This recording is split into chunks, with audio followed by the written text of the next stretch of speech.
তো আমি চলে এলাম ত্রিপুরা থেকে অনুরাজ ভাইয়ের বাড়িতে। তো বাড়িতে আইসেই দেখতাছি যে আমার ঘরের মধ্যে প্রচন্ড বোরিং লাগতেছে। তো আমি ভাইরে কইলাম যে আমার কোথাও লইয়া যা। তারপরে ভাইয়ের সাথে রাস্তার মধ্যে অনেক আড্ডা আলাপ হইলো। তারপরে আমি ভাইরে অনেক কিছু জিজ্ঞালাম, যেহেতু জানি না ভাই কোন ক্লাসে পড়ে। তো আমি ফার্স্টে ভাইরে জিজ্ঞালাম যে ও কোন ক্লাসে পড়ে। आदित्य कुमार 6 क्लास में पढ़ते हैं। 6 क्लास में पढ़ते हैं। তো ভাই বলে দিল কোন ক্লাসে পড়ে। তারপর আমরা গেলাম গা লেকে, কারণ ওখানে অনেক ফার্স্ট টাইম আমার যাওয়া, আগে কখনো যাইনি। তারপর লেকে গিয়ে তো অনেক দৃশ্য দেখলাম, সেই দৃশ্য দেখে আমার শরীরে মোটামুটি একটা ভাব চলে এসেছে। কথা কি ক্লিয়ার না ভেজাল আছে? তারপরে ওইখানে গিয়ে অনুরাজ বলে ফুচকা যেদিকে দেখি ওদিকেই খাইতে হতো। আমি বললাম ঠিক আছে 10-10 টাকা মাইরা দিই। তারপরে মাইরা দিলাম 10 টাকা ফুচকা। তারপরে সোজা ওইটা গেলাম আমরা অটোতে, কারণ আমরা যাইতে হইব মেলাতে। তারপরে সেই অটোতে চড়ে আমরা চলে গেলাম সুভাষ মেলাতে। আমার বাসা মনে কলকাতার মানুষ বেশি বুঝতে না, বাট যারা না বুঝো কিছু করার নাই। তারপরে ওখানে গিয়ে অনুরাজের বলে আবার খিদা পাইছে, বলে আবার চা খাইবো। তারপরে আবার লয়ে নিলাম 2 কাপ চা, চুমুক চিয়ার্স মেরা খাই নিলাম। আর হ্যাঁ, এদিকে হের ভিডিও করতেছে, আমি আমার ভিডিও করতেছি। যে যার কাজে প্রচন্ড ব্যস্ত হইয়া পড়ছে মেলাত। আর এদিকে আমি দেখতেছি সুন্দর সুন্দর কিছু দৃশ্য। এটি কোন যেত না, এটি মনের ভিতরে থাক।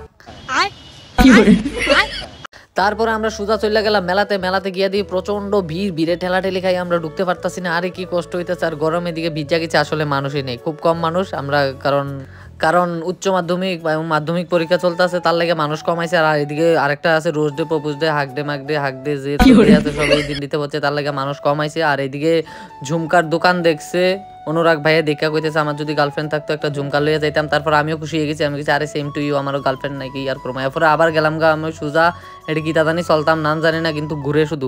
তো উঠতে গেলাম দুজনে, ওই মানে এটা সরাইতে আমি মানা করছি যে আমি উঠতাম না। তারপর উঠতে এসে তো আমার অবস্থা বেউস, নিচের দিকে চাই দিই কিতানি ভিজা লাগে। যাই হোক, এটা করণের বিষয় না। বিষয়টা হয়েছে যে মানে এত ভয় লাগছে আমার, শুধু হ্যাঁ আসলো দেখে আমি তো চোখ বদ্ধ করে সোজা বয়ে রয়েছি যে যা হইব পরে দেখা যাবো। তারপরে ফাইনালি কোনো মতে ঘোরা টোরা বদ্ধ হয়ে গেল। তারপরে আমি সোজা নিচে নামছি। আর এদিকে আমার মাথা প্রচন্ড ঘুরতেছে, মানে কোন জন্মে জানি পাপ করেছি, তার লাগে আমি এটা চলছি। তো তারপরে আমরা গেলাম গা সোজা খাইতে পাপড়ি চাট, কিন্তু এটা দাম বলে 50 টাকা। আমি ফার্স্টে মানা করছিলাম, বাট হের কাছে অনেক টাকা পয়সা বেশি হয়ে গেছে, যার লাগে এত দামি খাবার খায়। তো যাই হোক, পাপড়ি চাট খাই একদমই বাজে, কেউ খায় না মেলা টেলাত গেলে পাপড়ি চাট। আমাদের তো একটু হাইদোয়াদের গোষ্ঠীও লাগছে না, আমরা বাংলা ভাষা যেটা কয়, কিন্তু পাপড়ি চাটের দামটা একটু বেশি রেখে দিছে আমরা টিকা জানো, আমরা বোকা মনে পাইছে। তারপরে আমি আঙ্কেলের থেকে একটা টিস্যু লয়ে নিলাম, কইছি আঙ্কেলে কইতাছে যে পাপড়ি চাটগুলো খুব ভালো। তো টিস্যুটা লয়েছিলাম, আমি মুখটা মোছা দেয় না, দেহ মুখ থেকে কি বার হয়। তো মুখটা একটু প্রেস করে নিলাম, মাগনা টিস্যু পাইছি মানে কিতা, মাগনা পেলে আমি কাউকে কিছুই ছাড়ি না। তো আমরা সবকিছু কমপ্লিট করার পর এখন আমাদের পালা ছিল যে আমরা বাড়িতে যাব। আর ক্যামেরাম্যান আমার পাশার দিকে বারে ক্যামেরা ঘুরাইতেছিল, কিছু করার নাই, হ্যাঁ পাশা পছন্দ হয়েছে। তো আমরা বাড়ি যাওয়ার পালা, কারণ বাড়িতে যাইতে হবে, যে এডিটিং করতে হবে অনেক দিনের, আমার অনেক ভিডিও জমা রয়েছে। আর আজকের দিনটা ভুলানোর মতো না।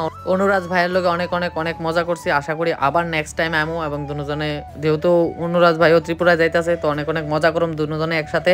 আর তোমরা অনেক ভালো থেকো, দেখা হইব নেক্সট একটা ভিডিও লিয়ে তোমরা মাঝে। তো আজকের লেগে tata, bye bye, good night, সবাই অনেক ভালো থেকো।